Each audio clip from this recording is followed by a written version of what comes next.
पहले इसका समझते हैं कि कंबाइंड ट्रांसलेशनल का पार्ट है, तो अगर कुछ चीज़ रोल कर रहा है तो एनी हाउ उसका जो सरफेस होगा वो सिलेंड्रिकल, डिस्क का शेप, स्फेरिकल, यही शेप के बारे में बात की जा रही है, राइट ना।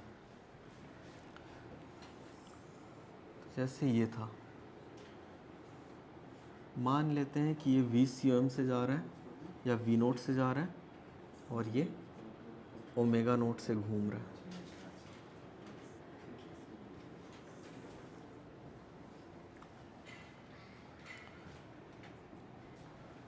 तो इसमें हर पॉइंट का वेलोसिटी अगर मुझे देखना है तो जैसे तुम लोग को रिलेशन में बता रखा हूं कि सेंटर ऑफ मास की वेलोसिटी सबको मिल जाएगी और सेंटर ऑफ मास के अबाउट की वेलोसिटी सबको मिल जाएगी, राइट।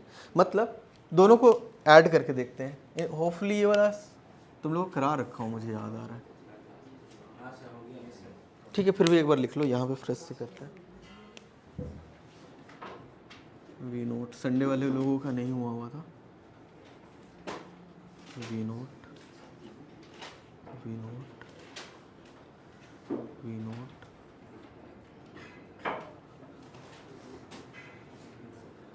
ठीक है। ऐसे हर पॉइंट को एक सेंटर ऑफ मास की वेलोसिटी मिली हुई है, प्लस और क्या मिला हुआ है, ओमेगा इंटू आर, मतलब सेंटर के अबाउट, सेंटर में बैठ करके हर पॉइंट को देखोगे तो क्या वो टेंजेंशियली दौड़ता हुआ दिखेगा, राइट। तो इसको मैं प्लस कर देता हूं।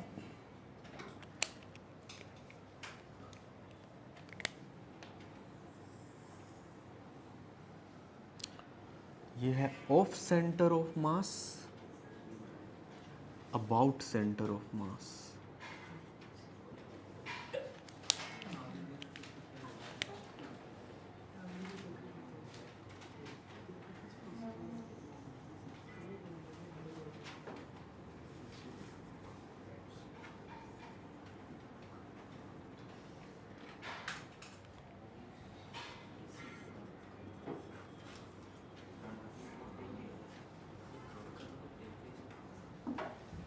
ठीक है,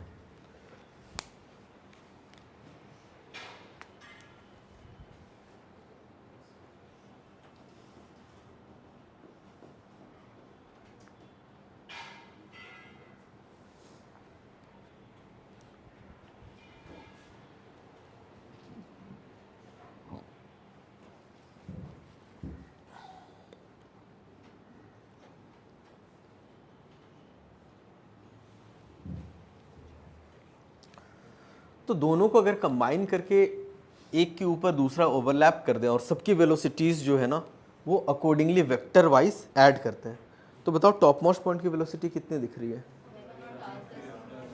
omega naught R plus V naught, right direction में ही ना, ठीक है, V naught plus omega naught R. अच्छा, बॉटम मोस्ट पॉइंट की मतलब राइट में V नोट है और लेफ्ट में ओमेगा नोट आर है। अब डिपेंड करता है जो जो वाला पार्ट डोमिनेट करेगा उस तरफ बॉटम मोस्ट पॉइंट जाना चाहेगा, ठीक है ना। ये है पॉइंट P और जस्ट नीचे ग्राउंड है, वहां पे ग्राउंड G, ठीक है। ये लेते हैं लेफ्ट मोस्ट पॉइंट का बताना वेलोसिटी, V नोट ऐसे और ओमेगा नोट आर ऐसे परपेंडिकुलर, ठीक है ना। तो दोनों का रिजल्टेंट अगर मुझसे कोई स्पीड पूछे तो मैं ये बताऊंगा, ठीक है। इस पे भी एक क्वेश्चन था, अच्छा। वैसे ही कोई सा भी पॉइंट का अगर तुमसे पूछा जाए तो बस क्या करना है कि सेंटर ऑफ मास की वेलोसिटी ऐड कर दिए और टेंजेंशियल डायरेक्शन में ओमेगा नोट आर दे दिए, उनका जो भी रिजल्टेंट आ जाए that is the net speed. Clear है। अच्छा, अब जो है इसमें पूछा जाता है कि if V naught equal to, एक क्वेश्चन करके जल्दी से बताओ इसमें, if V naught equal to 10 metre per second, omega naught equal to 5 radian per second, radius equal to 1 metre,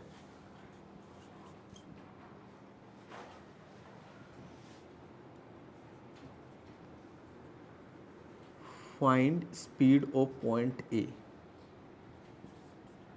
find speed of A. ठीक है, A is at 30 degree from base.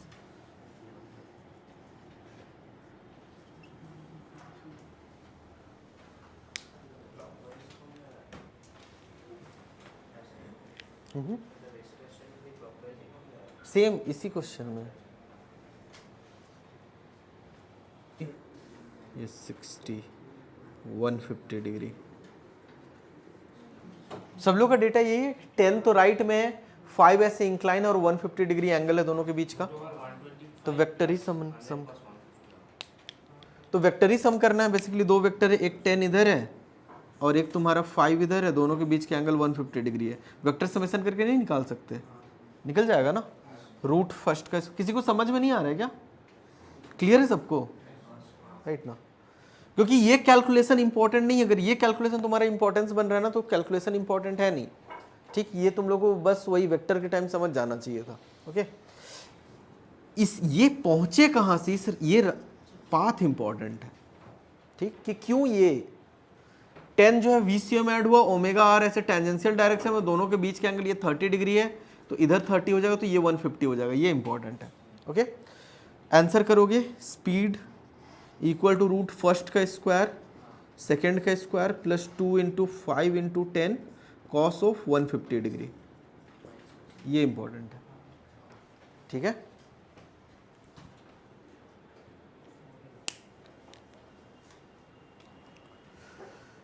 अच्छा clear है सबको? ये नोट डाउन कर लो जल्दी।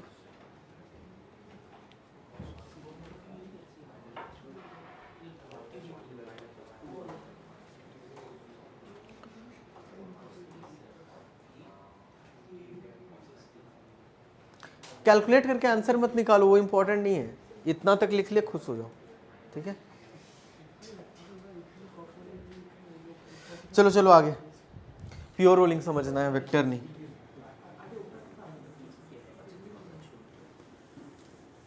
समझो, मतलब वेलोसिटी में आप किसी को दिखा, समझ लो प्योर रोलिंग वाला पार्ट है। प्योर रोलिंग का मतलब है ना, यूजुअली लोग बोलते हैं कि प्योर रोलिंग का मतलब सरफेस के साथ उसका कोई स्लाइडिंग नहीं होना चाहिए। ये बहुत ही मतलब बोल सकते हो कि एक फ्रेशर के लिए जो पहली बार रोलिंग पढ़ रहा है उसके लिए एक अच्छा स्टेटमेंट है कि रोड में टायर को चलते हुए देखो कि सरफेस के साथ वो घिसटता रहता है क्या? टायर नहीं। बर्फ में जाकर के देखो तो टायर ऐसे गोल गोल घूमता रह रहा है, लेकिन गाड़ी ही आगे नहीं बढ़ रही है। तो सरफेस के साथ जब भी ऐसा फ्रिक्शन, काइनेटिक फ्रिक्शन होना, तो समझो कि वहां पे वो प्योर रोलिंग नहीं है। राइट, सरफेस के साथ आराम से ऐसे टच करते हुए जाना चाहिए। स्टैटिक फ्रिक्शन लग सकता है, कोई दिक्कत नहीं है। राइट, जो नए लोग जो पहली बार पढ़ रहे हैं उन लोग के लिए बोलना सही रहता है कि सरफेस के साथ उसका रिलेटिव वेलोसिटी 0 होना चाहिए। लेकिन जो एडवांस टर्म्स में बात करें तो friction should be satisfied. Friction should be satisfied. Friction satisfied का मतलब फ्रिक्शन सेटिस्फाई कब होता है बताना? अरे फ्रिक्शन पूरा पढ़ लिया, अभी तक नहीं पता। फ्रिक्शन लगता क्यों है? कैनेट रिलेटिव मोशन को सीज करने के लिए। रिलेटिव मोशन जब तक रहेगा फ्रिक्शन लगता रहेगा। ठीक है ना, जब रिलेटिव मोशन 0 हो जाए किसके साथ? सरफेस के साथ। राइट, तो बोलेंगे कि वो प्योर रोलिंग स्टार्ट कर दिया। अब जैसे ये मेरा एक ग्राउंड है, ग्राउंड सरफेस, ग्राउंड का स्पीड कितना रहता है? यूजुअली 0। ये एक स्पेशल केस है। वेलोसिटी, ये जो ग्राउंड वाला पॉइंट इसे लिया था, ग्राउंड पॉइंट 0। तो ये जो पॉइंट P, जो कॉन्टैक्ट पॉइंट है G के साथ, वो पॉइंट P है। तो P की स्पीड कितनी होनी चाहिए फ्रिक्शन एग्जिस्ट नहीं करने के लिए या फ्रिक्शन सेटिस्फाइड रहने के लिए? 0। तो velocity of point P should be equal to velocity of G for no slipping. तभी तो स्लिप नहीं करेगा। सोचो ना, अगर पॉइंट P का 5 रहता और ग्राउंड जो है रुका हुआ रहता तो वो स्किड करके आगे जाता। पॉइंट P का जो है मान लेते हैं -5 रहता तो वो स्किड करके पीछे जा रहा होता। मतलब रोड पे कभी देखो ना, एकदम बिल्कुल ऑयल फैला हुआ है, टायर घूमता रहता है लेकिन गाड़ी आगे नहीं जाती है। तो उस पॉइंट पे P की स्पीड जो है पीछे की तरफ है और ग्राउंड रुका हुआ है। समझ में आ रहा है? तो P की वेलोसिटी जो है G के बराबर होनी चाहिए, ग्राउंड के बराबर होनी चाहिए, जो कि इस गिवन केस में, स्पेशल केस में 0 है। राइट, तो P की वेलोसिटी दिया हुआ है कि ओमेगा V0 आगे की तरफ और ओमेगा नोट आर पीछे की तरफ शुड बी इक्वल टू 0। तो यहां से V0 equal to omega naught R, ये आ जाता है, ठीक है ना। This is condition of no slipping या pure rolling, condition of pure rolling in static ground, रुके हुए ग्राउंड में, ये तुम्हारा प्योर रोलिंग का कंडीशन है। क्या हर जगह पे प्योर रोलिंग की कंडीशन यही होगा, V naught equal to omega naught R? नहीं, हमेशा क्या समझना, जिस भी पॉइंट में वो कॉन्टैक्ट में ना, नीचे की स्पीड और ऊपर की स्पीड या वेलोसिटी दोनों इक्वल रहनी चाहिए। इस केस में रुका हुआ है, इसीलिए स्पेशल केस ये बन गया, right.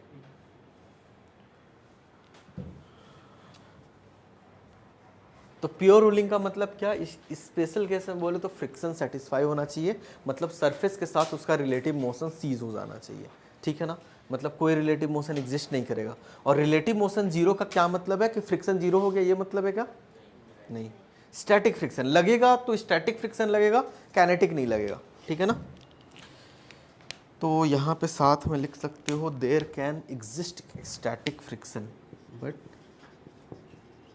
There can exist static friction.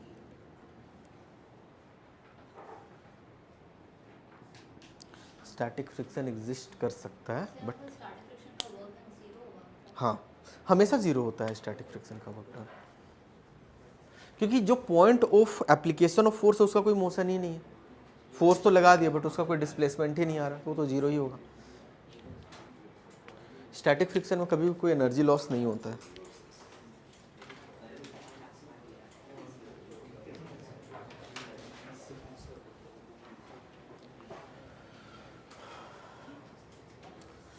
Okay तो इस गिवन केस में बता सकते हो टॉप मोस्ट पॉइंट की स्पीड कितनी होगी? 2v नोट आएगा क्या टॉप मोस्ट पॉइंट की speed? In case of pure rolling जो ओमेगा नोट आर है ये वी नोट के बराबर हो जाएगा और टॉप मोस्ट पॉइंट की वेलोसिटी 2v नोट के बराबर हो जाएगी, ठीक है ना।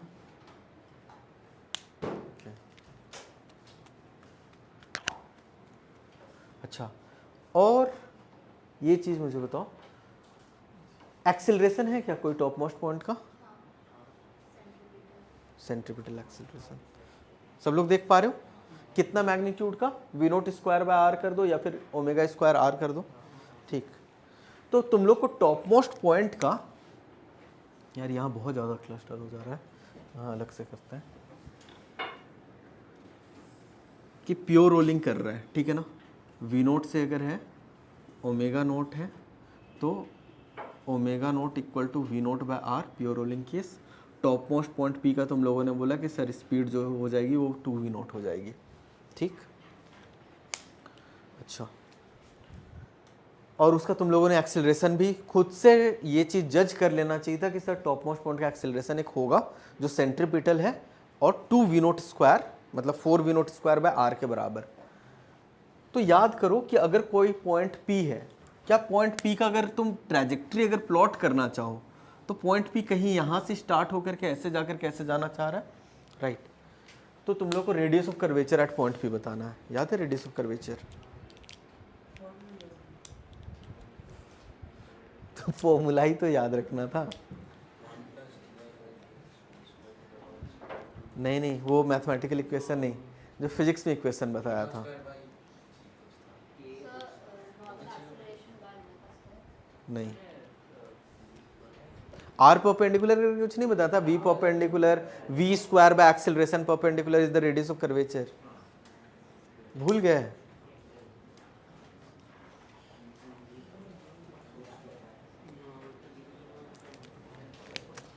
एक्सेलरेशन रेडियल या acceleration radial is V square by R, तो radius of curvature is V square by acceleration perpendicular. याद है कुछ?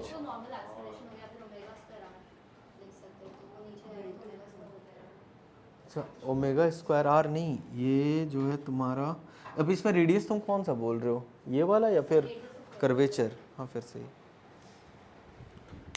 लेकिन ओमेगा से कैसे डील करोगे? ओमेगा से नहीं, वेलोसिटी, या तो वेलोसिटी दिया हुआ रहेगा और तुम्हारा एक्सेलरेशन दिया हुआ रहेगा, उससे ही तो रेडियस कर्वेचर निकालेंगे।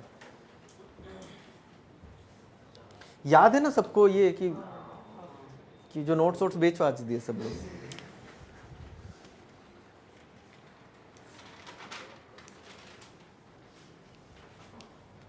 कितना आएगा radius of curvature?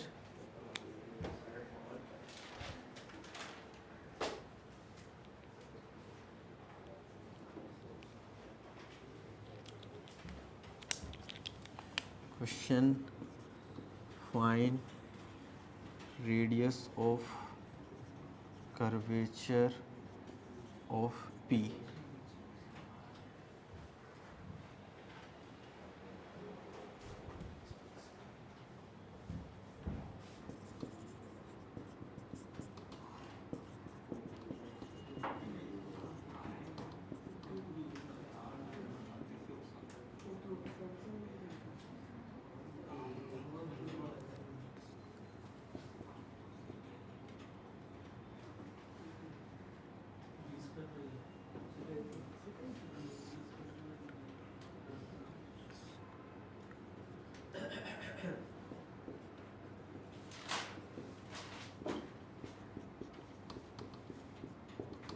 Four R के बराबर आएगा। इंट्यूटिव था क्या ये 4r इसका रेडियस ऑफ कर्वेचर हो सकता है, जबकि ग्राउंड से भी देखोगे ना तो वो 2r हाइट पे ही है, लेकिन वो उस इंस्टेंट पे ऐसे मूव कर रहा है जैसे कि वो 4r रेडियस के एक सर्कल पे ऐसे मूव कर रहा हो। समझ में?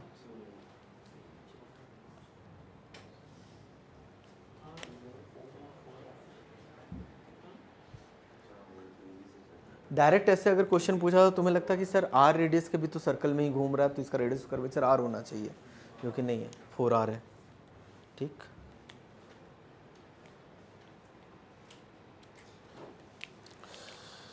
अच्छा ये तो हो गया तुम्हारा प्योर रोलिंग का कंडीशन, और इसमें क्या कराया जा सकता है प्योर रोलिंग पे। लो नेक्स्ट क्वेश्चन प्योर रोलिंग का। उसमें सब लोग ये देख पा रहे हो, एक इसमें बेलन जैसा शेप का है जो दिखा, एक मिनट तुम लोग एक बार देख लो, एक सेकंड रुक जाओ। दिख पाया कि एक बेलन है जो साइड में दो ट्रैक है, उसमें ऐसे रोल करते हुए आगे की तरफ बढ़ रहा है, ठीक है ना? तुम लोग एक बार देख लो, दिख रहा है सबको? एक बेलन जो है वो साइड में दो बोल सकते हो बार से उसके ऊपर ऐसे रोल करते हुए जा रहा है, ठीक है ना? इस पे क्वेश्चन करते हैं।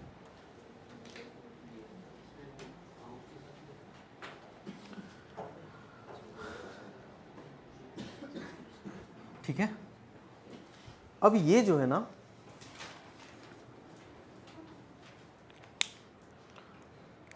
तुम्हारा ये एक रॉड है, सपोर्ट है ऐसे, और यहां पे भी एक सपोर्ट है,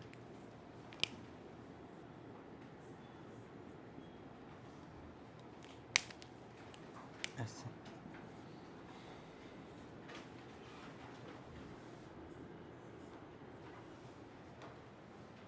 ठीक है, इस पे रोल होते हुए बाहर की तरफ आ रहा है, देख पा रहे हो? तो अगर इसको मैं 1 मीटर ले लेता हूँ और इसको 2 metres,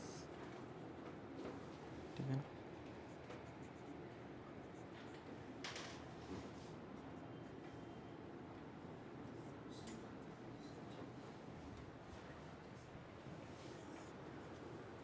omega is 2 radian per second.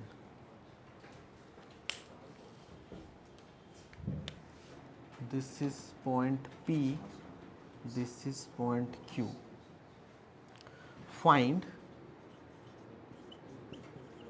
speed of velocity of point P and velocity of point Q.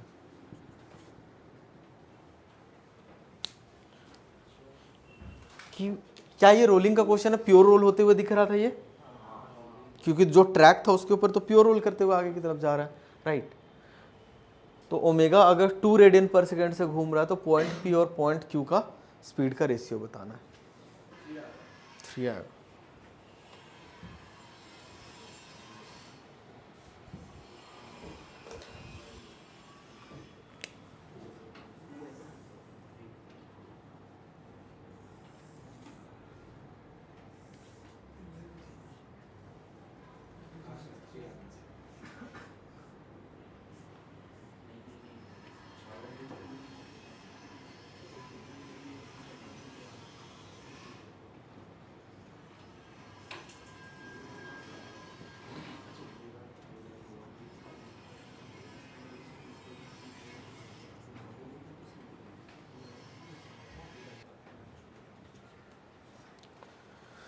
अच्छा, इस सब लोग अटेम्प्ट, कितने लोग आ गया? 3। बहुत बढ़िया। समझो कि अगर ये 2 रेडियन पर सेकेंड से घूम रहा है तो कौन सा पॉइंट की वेलोसिटी 0 होनी चाहिए? बॉटम मोस्ट पॉइंट का, इसका, जिसके साथ वो कांटेक्ट में है वहां कोई स्लिपिंग नहीं होगी। समझ में? ठीक है, तो ये पॉइंट, ये जो रॉड था उसी के साथ तो कांटेक्ट में था, वहां पे कोई स्लिपिंग नहीं होनी चाहिए, तो इस पॉइंट की वेलोसिटी 0 होनी चाहिए। अगर इस पॉइंट की वेलोसिटी 0 होनी चाहिए तो देखो 2 इंटू 1, ये तो ओमेगा आर हो गया, या ओमेगा इंटू 1 बोल देते हैं, और सेंटर ऑफ मास अगर वी सी से आगे जा रहा है ना तो ये वी सी हो गया। ठीक, तो V C should be equal to omega into 1, मतलब 2 मीटर पर सेकेंड। कोई दिक्कत किसी को? Centre of mass 2 metre per second से आगे जा रहा है? नहीं। अब सेंटर ऑफ मास की वेलोसिटी हम लोग को मिल चुकी है 2 मीटर पर सेकेंड। तो अब बड़े वाले स्फीयर, क्योंकि मुझे ये point A, sorry point P और ये पॉइंट क्यू लेने को बोला गया। ठीक, अब मेरे पास क्या है कि सेंटर ऑफ मास तो 2 मीटर पर सेकंड से आगे जा रहा है और पूरी की पूरी बॉडी ओमेगा मतलब 2 रेडियन पर सेकंड से घूम रही है, राइट ना? ये 2 मीटर पर सेकंड से आगे जा रहा है, तो टॉप मोस्ट पॉइंट की वेलोसिटी अगर मैं लिखूं तो velocity of centre of mass मतलब 2, ठीक, प्लस क्या था? Omega into are. ओमेगा 2 है और रेडियस कितना है पॉइंट पी का?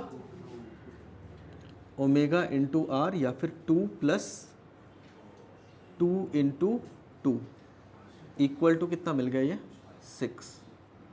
6 मीटर पर सेकंड उसकी स्पीड होगी सामने की तरफ। ठीक, अब Q के बारे में बात करते हैं, तो Q में VCUM जो है वो राइट में वो तो 2 के बराबर है, लेकिन ओमेगा आर जो पीछे है वो कितने के बराबर है? Omega R equal to 2 into 2 equal to 4।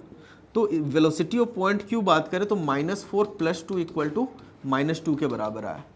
दोनों का रेशियो कितना मिल जाएगा? 3 के बराबर। समझ में?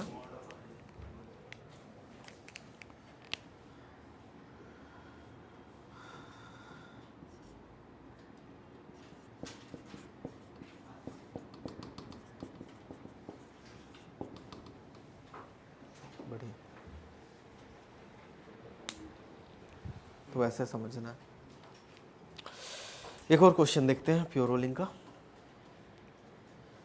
ये समझ में आया सबको? ठीक है,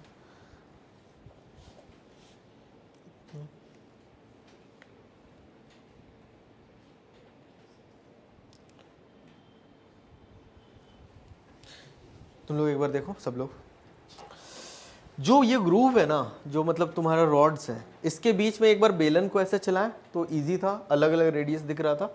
इसके ऊपर एक बड़ा सा फुटबॉल को रोल कराते हुए लेके आ रहे हैं। ठीक है, देखो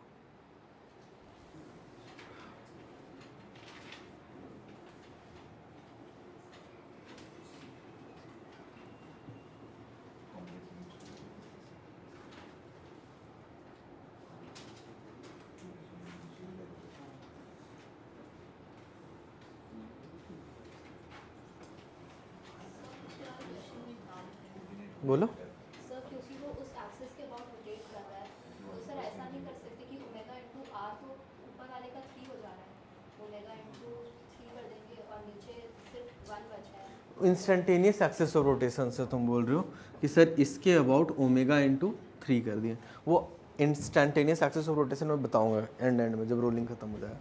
ठीक है ना, क्योंकि उसके अबाउट, क्योंकि ओमेगा पूरी बॉडी का सेम रहता है, ठीक, हर पॉइंट के अबाउट, तो इस एक्सिस या इस पॉइंट के अबाउट भी ये पूरी की पूरी बॉडी ओमेगा से घूम रही होगी, लेकिन क्योंकि ये खुद रुका हुआ है तो इसके अबाउट ये प्योर रोल करता हुआ देखेगा, तो ओमेगा इंटू आर, आर कितना हो गया यहाँ से 3 मीटर्स, ओमेगा कितना निकाले 2, तो 2 इंटू 3 इक्वल टू 6 डायरेक्ट मिल जाता। समझ में आ रहा है? उसको वैसे एक्सेस को इंस्टेंटेनियस एक्सेस ऑफ रोटेशन बोलते हैं। ठीक है ना, वो रोलिंग के एंड में बता दूंगा। तब तक ये क्वेश्चन करो कि ये दोनों ट्रैक है, देख पा रहे हो? ये ट्रैक ऐसे बाहर है, ये ट्रैक ऐसे बाहर है, उसके ऊपर फुटबॉल रोल करते हुए बाहर की तरफ निकल रहा है। ओके, दोनों के बीच का जो डिस्टेंस है वो 8 मीटर्स के बराबर है, रेडियस 5 मीटर है, और इस एक्सेस के अबाउट इसका ओमेगा जो दिया हुआ है वो 2 रेडियन पर सेकेंड दिया हुआ है। ठीक, 2 रेडियन पर सेकेंड। इसमें भी पॉइंट पी की स्पीड और पॉइंट Q की speed, speed of point P by speed of point Q क्या होगा फाइंड करना है। आराम से 10 मिनट का ब्रेक भी ले लो और ये क्वेश्चन भी सॉल्व करो, फिर उसके बाद 2:15 तक क्लास कर लूँगा। चलो आया कुछ इसका आंसर? 4 आया। VCM का स्पीड निकाल लिया क्या? कितना है VCM जो बाहर की तरफ आ रहा होगा?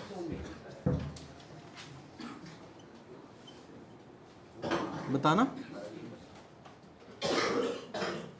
6 आ रहा है।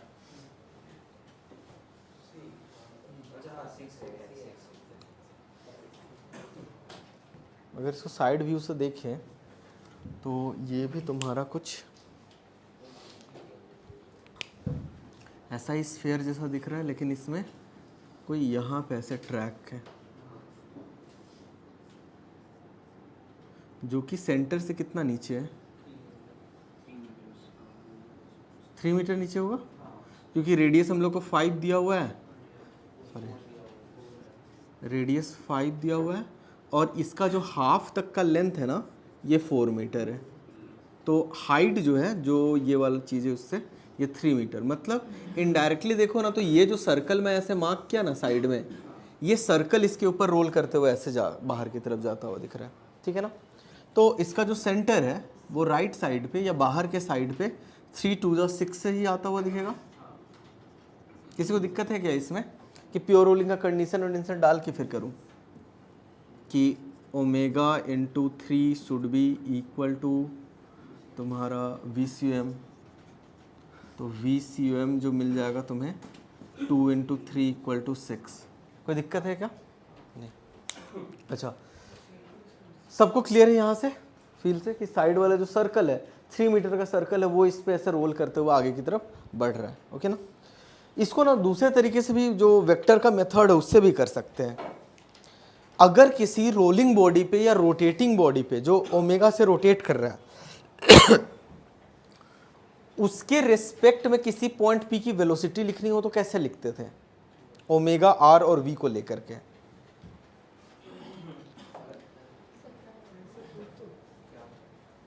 ओमेगा R और V का रिलेशन क्या लेते थे? जैसे कोई बॉडी अगर रोटेट कर रहा है, ठीक है,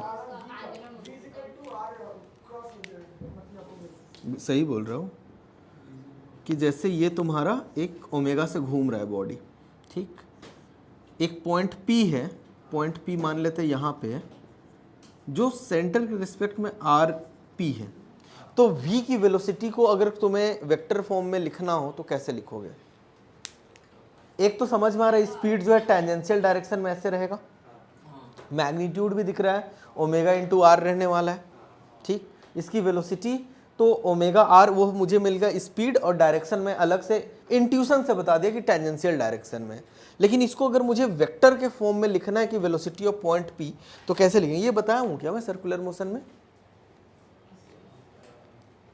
बताया हूँ, जो डेरिवेशन किए थे याद है? बड़ा सा पेज यहाँ पे, अगर तुम लोग को याद होगा तो डेरिवेशन जो ओमेगा क्रॉस R और वो सब वेलोसिटी था, फिर वेलोसिटी को एक बार डिफरेंशिएट करके एक्सेलरेशन निकलवाया था, उसमें एक एक्सप्रेशन आया था वेलोसिटी का।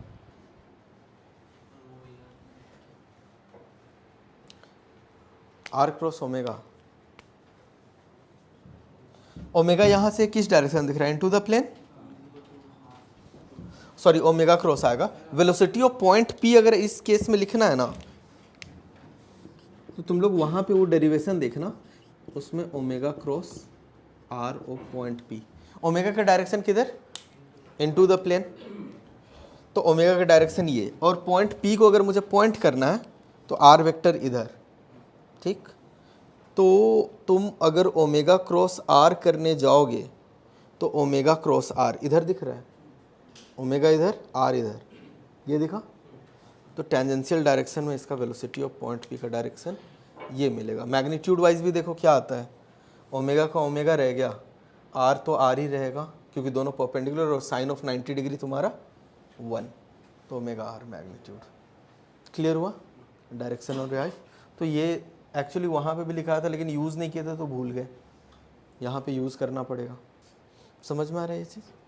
अच्छा, वैसा ही इस गिवन केस में भी जो पॉइंट P तुम्हारा जो रॉड निकला हुआ है उससे जो अटैच है उसकी स्पीड कितनी,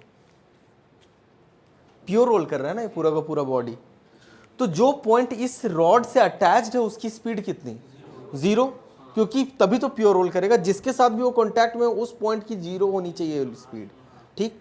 तो अगर उसकी वेलोसिटी मुझे लिखनी ये एक रोलिंग बॉडी में, तो क्या मैं ओमेगा क्रॉस आर इसमें भी कर सकता हूं।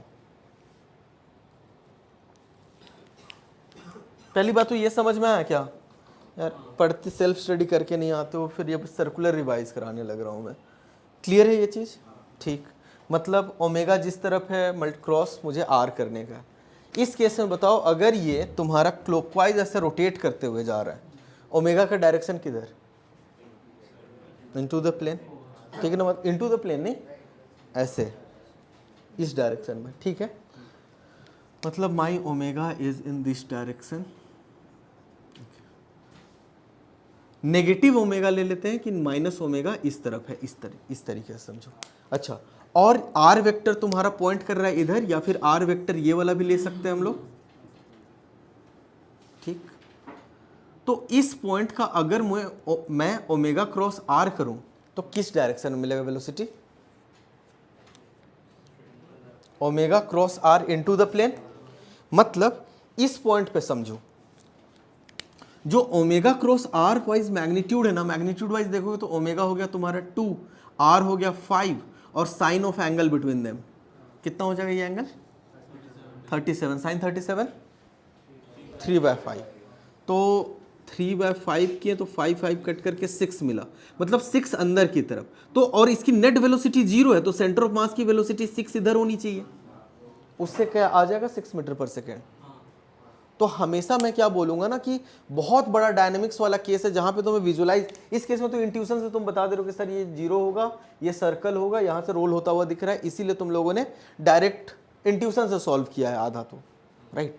लेकिन बहुत बड़ा बॉडी है, रैंडम कुछ भी ओमेगा हो रहा है, उन सब केसेस में अगर किसी पॉइंट की वेलोसिटी देखनी हो तो this is the right method, कि ओमेगा क्रॉस आर करो, उसकी वेलोसिटी मिल जाएगी, और सेंटर ऑफ मास की अपनी एक वेलोसिटी थी वो ऐड कर दिए। समझ में आया? ये वाला ध्यान रखना है, ओमेगा क्रॉस आर। सर अगर वो पॉइंट का वेलोसिटी 0 तो आगे कैसे बढ़ेगा? कौन सा पॉइंट का? सर जहाँ पर वो एक क्रॉस बनाना हुआ है ये वाला, सर, इस साइड वाला। इसमें ये बॉडी की, जैसे टायर को भी देखो ना, ये रोल करते हुए जा रहा था तो इसकी स्पीड तो 0, लेकिन सेंटर आगे जा रहा है ना। सर लेकिन ये तो रोटेट कर रहा है तो उसका तो स्पीड होना चाहिए। नहीं, वो उसके साथ कांटेक्ट में, सेंटर आगे जा रहा है, इसकी स्पीड है ऊपर की तरफ है, ऊपर के डायरेक्शन में इसकी भी स्पीड है, लेकिन अलोंग द सरफेस कोई रबिंग नहीं हो रहा है। वो सिर्फ टायर को कभी देखे हो ना कैसे होता है, ये अगर मान लो रोड है, ठीक है ना, और ये टायर का सरफेस, वो आता है ऐसे टच करता है और ऐसे निकल जाता है। टायर को देखे हो, गाड़ी का टायर को, वो आता है ऐसे, हर पॉइंट एक दूसरे के साथ कॉन्टैक्ट में आएगा और ऐसे चला जाएगा। समझ में आ रहा है? लेकिन उसकी कभी भी ऐसे रबिंग वाली स्पीड नहीं होगी। पॉइंट पी की स्पीड देखो तो आया, टच किया और ऊपर उठ गया, उसको रब किए बिना, ऐसे समझना है। ओके, तो ये इसका सेंटर की वेलोसिटी मिल गई जो कि 6 मीटर पर सेकंड से बाहर की तरफ आ रहा है। टॉप मोस्ट पॉइंट पी की स्पीड बताना, 6 प्लस ओमेगा आर, यहां से हाइट सॉरी सेंटर से हाइट कितना है 5, तो 5 to the 10 16। Bottommost point की 6 और 10 4, तो 16/4 इक्वल टू 4 आया था। करेक्ट है, बढ़िया। तो ये सब है रोलिंग कंडीशन, और ये अभी वेलोसिटी ही किए हुए हैं। इसमें जो जेईई एडवांस 2020 का क्वेश्चन है वो लोग खुद से करना, भी क्लास में कराऊँ तो टाइम बिना लोग वेस्ट होगा। एक्सेलरेशन वाला पार्ट करते हैं, वेलोसिटी वाला पार्ट कर लिए।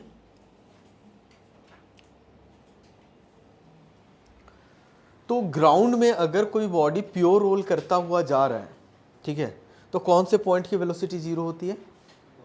बॉटम मोस्ट पॉइंट की, ठीक है ना, बॉटम मोस्ट पॉइंट की, बिल्कुल सही। वैसा ही एक्सेलरेशन वाला कर लेते हैं।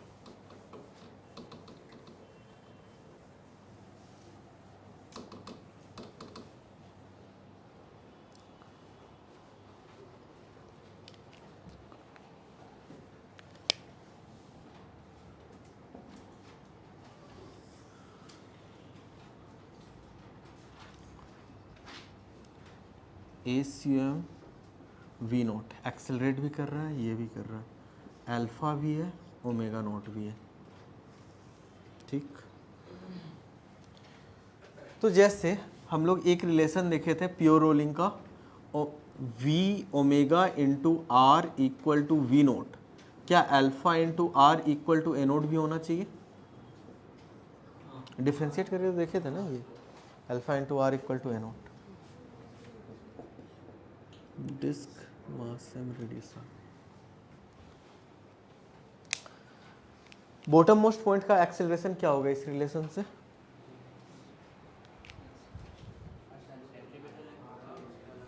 प्योर रोलिंग, पहले कंडीशन हम लोग मैं दे देता हूं, this is pure rolling. Pure rolling है तो पॉइंट पी का वेलोसिटी 0, क्योंकि तुम्हारा जो omega naught R minus V naught equal to 0 आ रहा है। ठीक है, प्योर रोलिंग का ये कंडीशन था। अच्छा, पॉइंट पी का एक्सेलरेशन,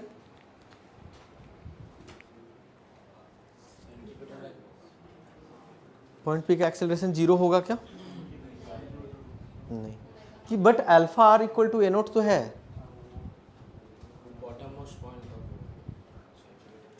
क्या लगता है पॉइंट पी का एक्सेलरेशन 0 क्यों नहीं होगा? सेंट्रीपिटल एक्सेलरेशन है। समझ में आ रहा है ये? फोन ऑफ कर लो।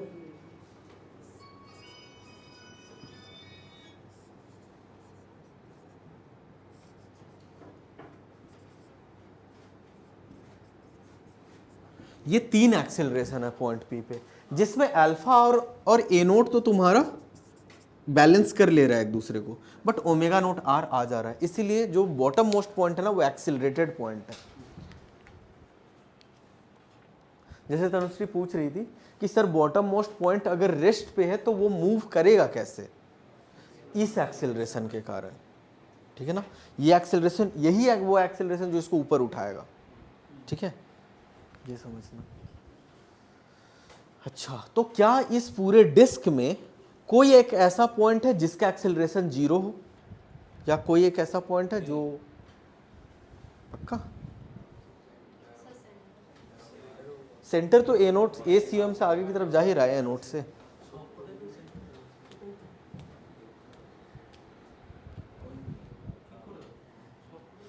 क्वेश्चन सबको समझ में आया? जैसे प्योर रोलिंग बॉडी है, प्योर रोलिंग में तो चलो तुम लोगों ने बता दिया कि पॉइंट पी का वेलोसिटी 0। कौन से क्वाड्रेंट में?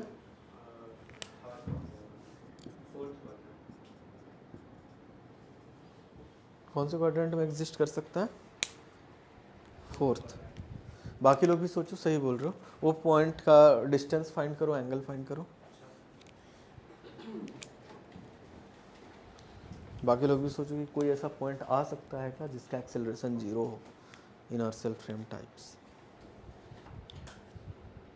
देखो, क्योंकि किसी भी पॉइंट पे तुम जा रहे हो ना, एक ए नोट तो लगेगा ही।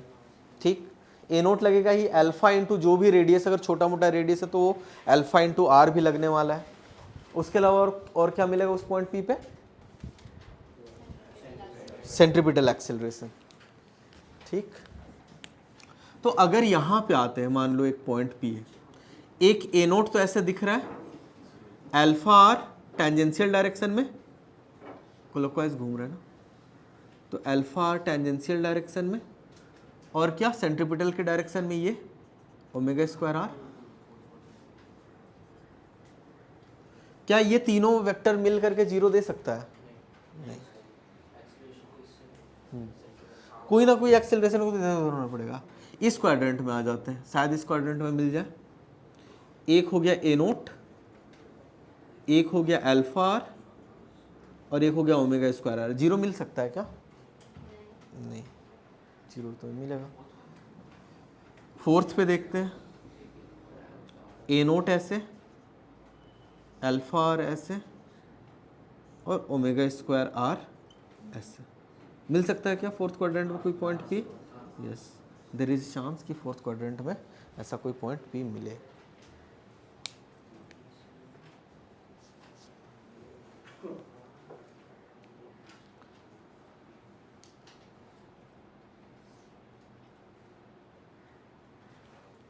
लेकिन बिल्कुल रिम पे भी वो पॉइंट अगर कैलकुलेट में एक बार कर रहा था, वो कुछ स्पेशल कंडीशन, बस आइडिया लग गया ना कि there will be some point इस बॉडी पे जिसका एक्सेलरेशन 0, और वो अगर एग्जिस्ट करेगा, पहली बात अगर एग्जिस्ट करेगा तो फोर्थ क्वाड्रेंट में भी एग्जिस्ट कर सकता है। क्लियर है? चलो इसके आगे और कुछ नहीं करते हैं। रोलिंग वाला पार्ट हो गया। कुछ questions, momentum direction of friction find करने वाला क्वेश्चंस आते हैं। डायरेक्शन ऑफ फ्रिक्शन अगर एग्जिस्ट कर रहा होगा तो वो कैसे एग्जिस्ट करता है, कैसे फाइंड करता है डायरेक्शन ऑफ फ्रिक्शन? जब फ्रिक्शन वहां पे नहीं होता तो किस डायरेक्शन में वो स्लिप कर रहा है रिलेटिवली, वो रिलेटिव मोशन को ही हमेशा अपोज करता है। ठीक है ना, ये ध्यान रखना। तो जैसे दो सिचुएशन देता हूं, दोनों में डायरेक्शन ऑफ फ्रिक्शन तुम लोग को बताना है। सारी वेलोसिटीज जो है ना ग्राउंड फ्रेम में दी हुई होंगी।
Direction of friction at point P.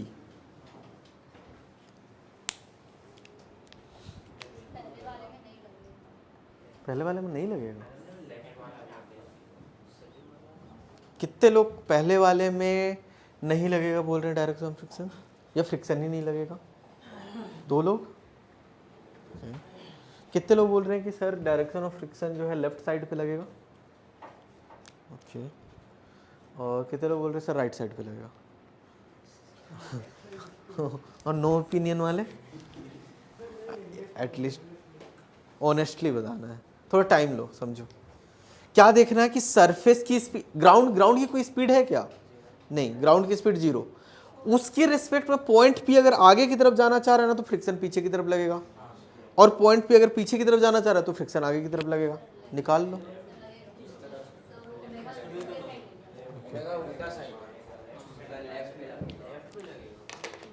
जो लोग एटलीस्ट फुटबॉल खेलते हैं या देखे हैं उनको समझो ना, ऐसे करके फेंकते हो फुटबॉल तो उसमें फ्रिक्शन किस तरफ, बॉल को रोकना चाहता है या फिर आगे भगा देना चाहता है? रोकना चाहता है। समझ में आ रहा है ना? वैसे तो वो तो हो गया इंट्यूशन से, बट कैलकुलेशन से भी आना चाहिए। जजित क्लियर हो रहा है कि वो फुटबॉल को अगर रिवर्स स्पिन करके आगे की तरफ थ्रो करोगे तो उसकी स्पीड बढ़ के भाग जाता है क्या, या स्लो होता है? स्लो होता है तो पीछे की तरफ होगा, ये इंट्यूशन से। लेकिन बाकी उसको इक्वेशन से कैसे करेंगे? बिल्कुल सही, कि ग्राउंड की जो स्पीड है वो तो 0 है, लेकिन पॉइंट पी की स्पीड देखोगे VCOM जो वो 10 इधर लग गया, और साथ में ओमेगा इंटू आर वो घूम भी आगे की तरफ ही रहा है, तो 5 into 2 equal to 20 metre per second से पॉइंट पी बोल रहा है मैं सरफेस को छोड़ के भागना चाहता हूँ। तो फ्रिक्शन जो है वो बोलेगा कि दूर नहीं जाने देगा, वो उसको फ्रिक्शन पीछे की तरफ लगेगा। क्लियर है सब लोगों को? जजित क्लियर हुआ? ड्रोन, शाश्वत, फ्रिक्शन का डायरेक्शन वाला तो ओके होगा। सेकंड वाले क्वेश्चन बताना, इसमें फ्रिक्शन नहीं लगेगा। देखो प्लैंक की जो स्पीड है, बेसिकली फ्रिक्शन जो है वो रिलेटिव सरफेस का प्रॉपर्टी है, ठीक है ना। प्लैंक की जो स्पीड है वो तो 2 मीटर पर सेकंड आगे की तरफ है, वो दिख रहा है, ठीक। अच्छा, अब जो पॉइंट पी की स्पीड अगर 2 से ज़्यादा है आगे की तरफ तो फ्रिक्शन पीछे की तरफ, और पॉइंट पी की वेलोसिटी अगर 2 से कम है तो फ्रिक्शन आगे की तरफ। समझ में आ रहा है? तो पॉइंट पी की स्पीड निकालते हैं। पॉइंट पी की स्पीड में VCM तो लगेगा ही लगेगा, जो कि 10 आगे की तरफ है, लेकिन ओमेगा इंटू आर मतलब 4 इंटू 2 8 पीछे की तरफ है, तो -8, वो तो एग्जैक्ट 2 मीटर पर सेकेंड आ गया।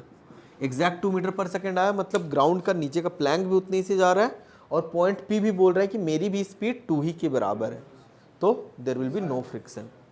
और ये VCM मतलब लेस देन वो ओमेगा आर आ गया तो फिर क्या? VCM less than omega R आ जाए, मैं समझा नहीं। VCM 10 is less than omega R, मतलब इसको माइनस कर दो, टोटल नेगेटिव हो जाएगा, मतलब ये पॉइंट पी बोल रहा है मैं पीछे जाऊंगा तो फ्रिक्शन आगे की तरफ लगेगा। पीछे जाएगा? हाँ, टेंडेंसी है ना। देखो फ्रिक्शन का डायरेक्शन कैसे निकाल देते हैं कि अगर फ्रिक्शन नहीं होता तो वो पीछे जाना चाहता, जाएगा नहीं, जाना चाहता, ठीक है ना, जाना चाहता, तो फ्रिक्शन उसको आगे की तरफ थ्रो करेगा। That situation is same as कि तुम फुटबॉल को रोटेट करके बस ग्राउंड पे रख दो। फुटबॉल को रोटेट करके ग्राउंड में रखोगे तो क्या चाहता है वो, रुका रहना चाहता है, पीछे जाना चाहता है, या आगे जाना चाहेगा? क्लॉकवाइज ऐसे रोटेट कर रहे हो, ओमेगा फिर आगे। जहाँ पे रखोगे ना वहीं से आगे दौड़ जाएगा वो। घर जाकर के फुटबॉल खरीदोगे, ठीक है ना, और सारे एक्सपेरिमेंट जो मैं यहाँ पे बता रहा हूँ वो करके देखोगे। कहीं पे अगर उल्टा उल्टा हो रहा हो तो मुझे वीडियो बना के भेजना कि सर देखो मैं ऐसे किया था और पीछे भाग गया था। ठीक है, सर थोड़ा पीछे जाता है? नहीं जाता है। नहीं। वो खेलने वाला कार नहीं कि पीछे खींच करके छोड़ दिया भाग गया।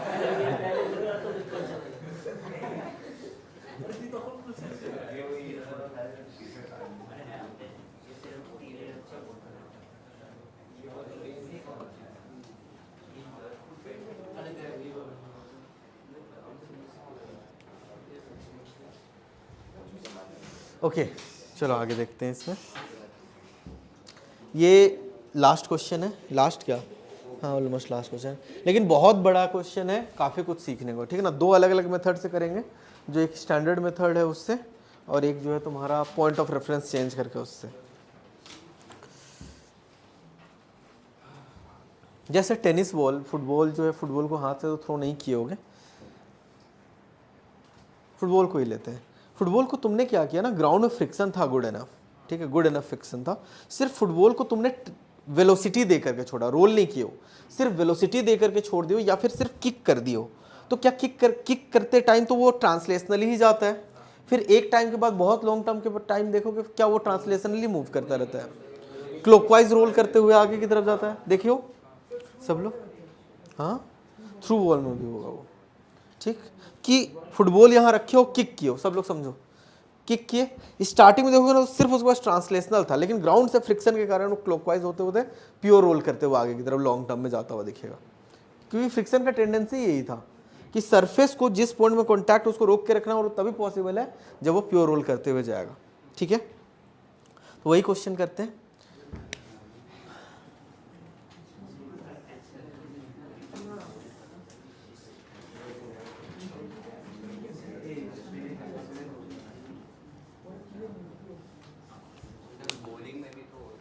हाँ, बॉलिंग में भी ऐसे पकड़ करके सिर्फ थ्रो करते हो ट्रांसलेशनली, फिर जब प्योर रोल करता है तो वो रोल करते हुए जाता है। बॉलिंग ट्राई किया हो क्या? फिर कितना भी कम रहे, लॉन्ग टर्म में देखोगे ना तो प्योर रोल करेगा ही करेगा, ठीक है ना। एंड तक पहुंचे, बहुत लंबा ट्रैक है, तुम कितना ट्रांसलेशनल भी थ्रो कर दो, छोटा सा भी फ्रिक्शन है ना तो प्योर रोल करा के ही मानेगा, ठीक है ना, क्योंकि फ्रिक्शन की ये प्रॉपर्टी है। चलो तो इसको ऐसे करते हैं कि फॉर द सेक इसको डिस्क ले लेते हैं, या cylinder, cylinder solid cylinder, mass m, radius r। Moment of inertia बता सकते हो सेंट्रल एक्सिस के अबाउट? m²/2। अब तक तो ओके हो जाना चाहिए मोमेंट ऑफ इनर्शिया सबका। इसको ना तुमने क्या किया, सिर्फ ट्रांसलेशनल वेलोसिटी दिया v0, mu is good, mu is not equal to 0 बोलना काफी होगा। After long term, after long time it will start pure rolling, ठीक।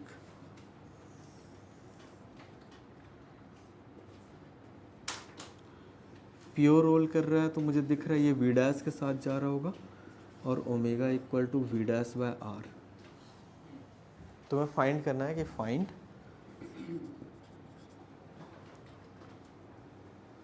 v dash.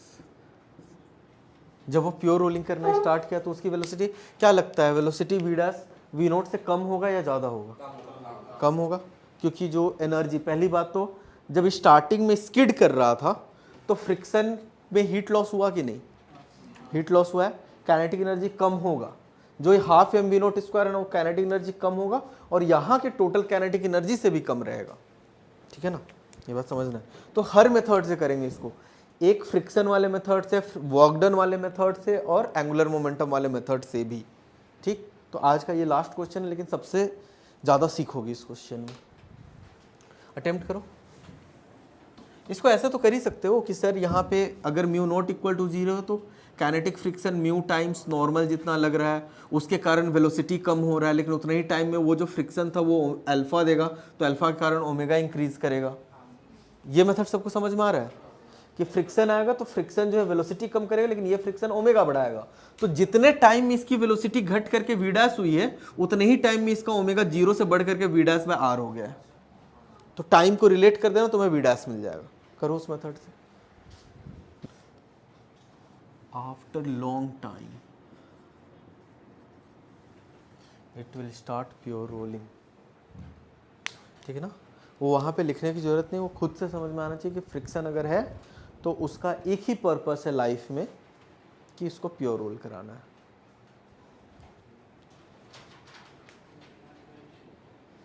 v0/3 आ रहेगा, 2v0/3। और भी कुछ लोग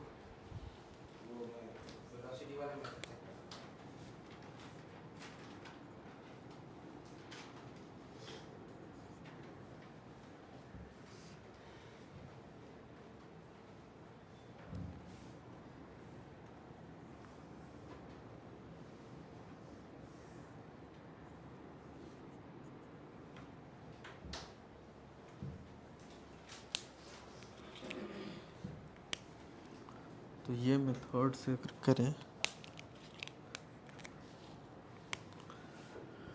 तो let after time t0 it starts pure rolling।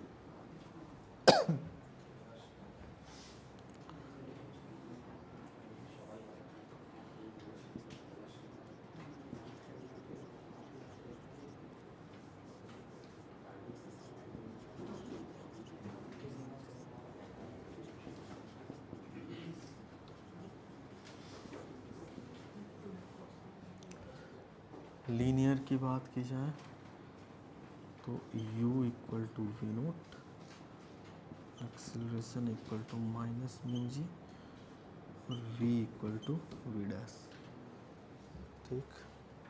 तो v equal to u plus A T,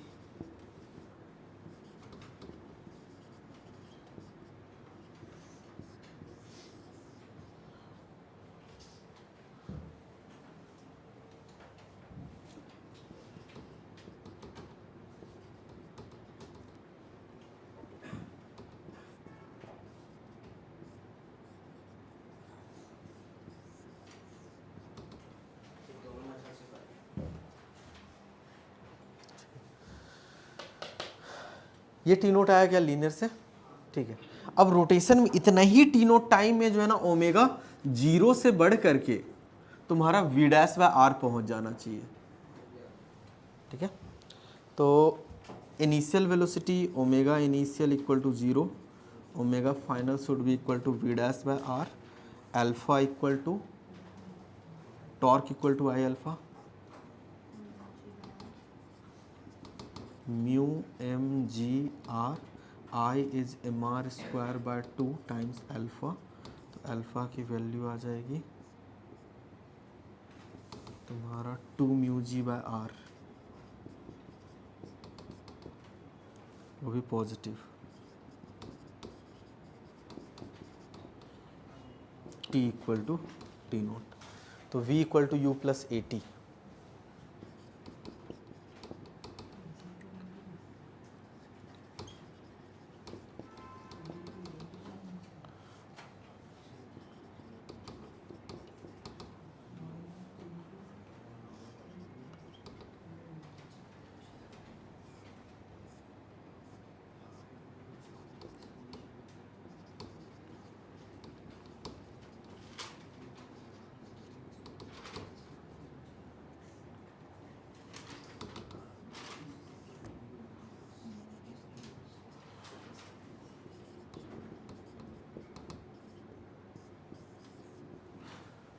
आया क्या? देखो 2v0/3 आएगा। ओके 2 v नॉट, ठीक है। कितने लोग का आ गया था ये? बहुत बढ़िया, करो। देखो हमेशा कौन सा माइनस म्यू जी, फोर्स दिख रहा है, फ्रिक्शन फोर्स लीनियर में mu M G force divided by mass, तो माइनस म्यू जी। देखो हमेशा ऐसे काइनेमेटिक से क्वेश्चन को करना है ना, तो लीनियर वाले या ट्रांसलेशन वाले को अलग से करो और रोटेशनल वाले को अलग से करो, हमेशा हो जाएगा, ठीक है ना। This is the standard method जिससे पूरा इंडिया करता ही है। तुम लोग भी एक बार सॉल्व करो, कुछ डाउट आता है तो बोलो। दूसरे कौन से मेथड से किया? Angular momentum. ठीक, पहले इस मेथड से। सर आंगुलर मोमेंटम कैसे कंजर्व होगा? करते हैं, कोई तो ऐसा पॉइंट होगा, देखते हैं। कोई ऐसा पॉइंट ढूंढने की कोशिश करो जिसके अबाउट नेट टॉर्क 0 आ रहा है स्टार्टिंग से लेके एंड तक। फ्रिक्शन दिख रहा है, एमजी दिख रहा है, नॉर्मल दिख रहा है, और कोई फोर्स है क्या स्टार्टिंग से एंड तक? ना। रुको करते हैं, उसको डिस्कस करते हैं, पहले ये मेथड तो सबको क्लियर हो जाए।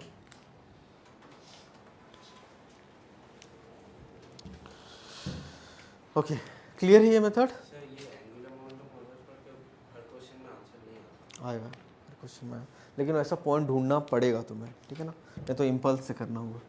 पहले ये वाला स्टैंडर्ड मेथड देखो। इस टाइप के जो भी क्वेश्चन रहे ना, कुछ अगर नहीं समझ में आ रहा है, टॉर्क और एंगुलर मोमेंटम ये सब नहीं समझ में आ रहा है, तो प्रॉपर इस मेथड से करो कि लीनियर अपना अलग, रोटेशनल अपना अलग, और उसको सॉल्व कर रहे हैं, ठीक है, कोई दिक्कत नहीं है इसमें। इतना आ गया आंसर 2v0/3। एनर्जी एनालिसिस कर लेते हैं थोड़ा। स्टार्टिंग में काइनेटिक एनर्जी देखे तो कितना, स्टार्टिंग में काइनेटिक एनर्जी क्या लगता है? Half M V naught square, सिर्फ ट्रांसलेशन था, half into mass into V naught square, ठीक। इसमें क्या ये कंबाइंड ट्रांसलेशनल प्लस रोटेशनल है? ठीक है।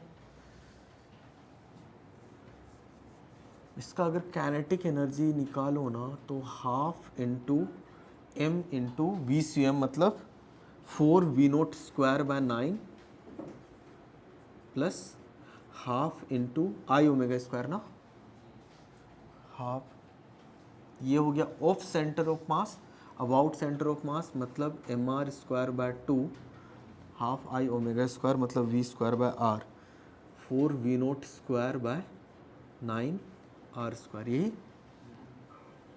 कितना आता है कैलकुलेट करके?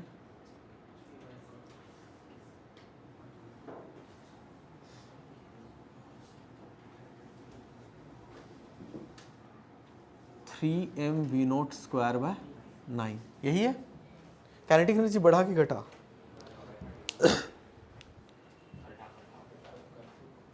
वन बाय थर्ड हो गया ना।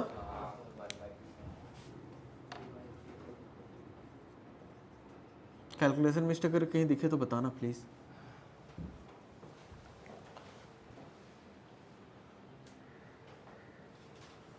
तो घट गया, तो बाकी एनर्जी गया कहाँ? फ्रिक्शन में गया। तो क्या तुम लोग प्रूफ कर सकते हो कि फ्रिक्शन ने जो वर्क डन किया होगा, या फ्रिक्शन में जो एनर्जी लॉस हुआ होगा, वो तुम्हारा difference 1/6 M V naught square के बराबर होगा। कैसे करोगे?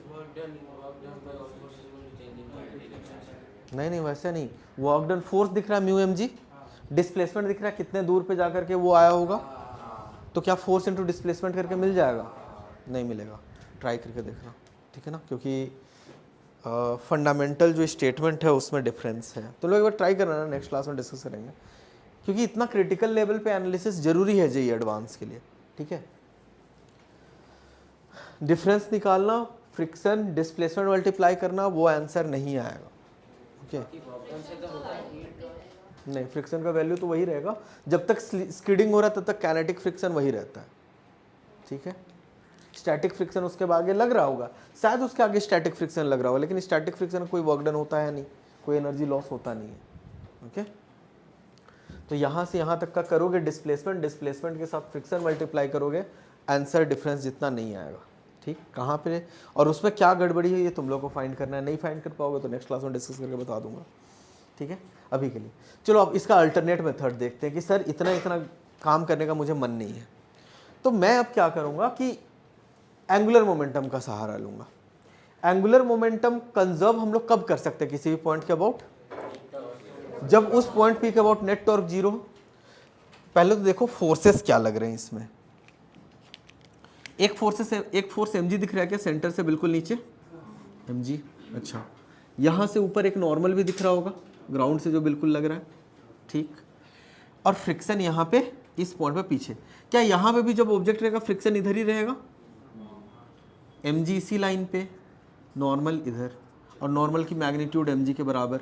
यहाँ पे भी एंड तक भी देखोगे तो mg इधर, नॉर्मल ग्राउंड से ही, और फ्रिक्शन तुम्हारा इसी लाइन में पीछे की तरफ, ठीक। तो क्या ऐसा पॉइंट है जो स्टार्टिंग से लेके एंड तक कोई ऐसा पॉइंट जिसका about net torque zero?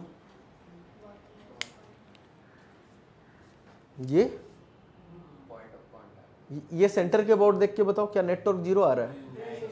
mg और नॉर्मल का तो टॉर्क जीरो हो गया, ठीक, लेकिन फ्रिक्शन का टॉर्क आ जाएगा। सही बोल रहे हो। अच्छा, लोअर मोस्ट पॉइंट लेते हैं। लोअर मोस्ट पॉइंट में mg और नॉर्मल इनका torque zero, mu times mg इसका भी टॉर्क जीरो, अच्छी बात है। लेकिन जैसे जब बॉडी आगे चला गया तो क्या mg का टॉर्क नहीं आ जाएगा? फ्रिक्शन का तो टॉर्क चलो मान लेते जीरो हो गया, लेकिन mg का तो टॉर्क आएगा। बिल्कुल सही। नॉर्मल जो है उसी लाइन में उतना ही मैग्नीट्यूड का ऊपर भी फोर्स लग रहा है नॉर्मल, जो उसको बैलेंस कर देगा, ठीक। तो इस पॉइंट, सिर्फ इसके बॉटम पॉइंट नहीं, इस पूरे लाइन में कोई सा भी पॉइंट पकड़ लो, ये पॉइंट इधर भी, ठीक। mg और नॉर्मल क्योंकि सेम मैग्नीट्यूड में है, mg और नॉर्मल का टॉर्क कैंसिल आउट हो जाएगा, और फ्रिक्शन जो इसी पॉइंट से पास कर रहा है तो उसका टॉर्क जीरो, ठीक। इसका टॉर्क जीरो हो गया, इधर भी टॉर्क जीरो, इधर भी टॉर्क जीरो। मतलब एक चीज सेटिस्फाइड हो गया मैं कि torque about point P is zero during whole motion. तो initial angular momentum equal to final angular momentum बोल सकता हूँ किसी भी इंस्टेंट का। तो स्टार्टिंग में ये बॉडी मेरा सिर्फ ट्रांसलेट करता हुआ दिख रहा है, तो r रेडियस इनटू, ध्यान दो सब लोग बोर्ड पे, कोई लिखना नहीं चाहिए, पेन मत चलो, r into M V naught हो जाएगा क्या? कोई स्पिन एंगुलर मोमेंटम है इसके पास? ओमेगा स्टार्टिंग में घूम रहा था क्या? स्टार्टिंग में घूम ही नहीं रहा था, जीरो। फाइनल की बात करते हैं, वी डैश हो गया है, मतलब R M V dash spin angular momentum है क्या?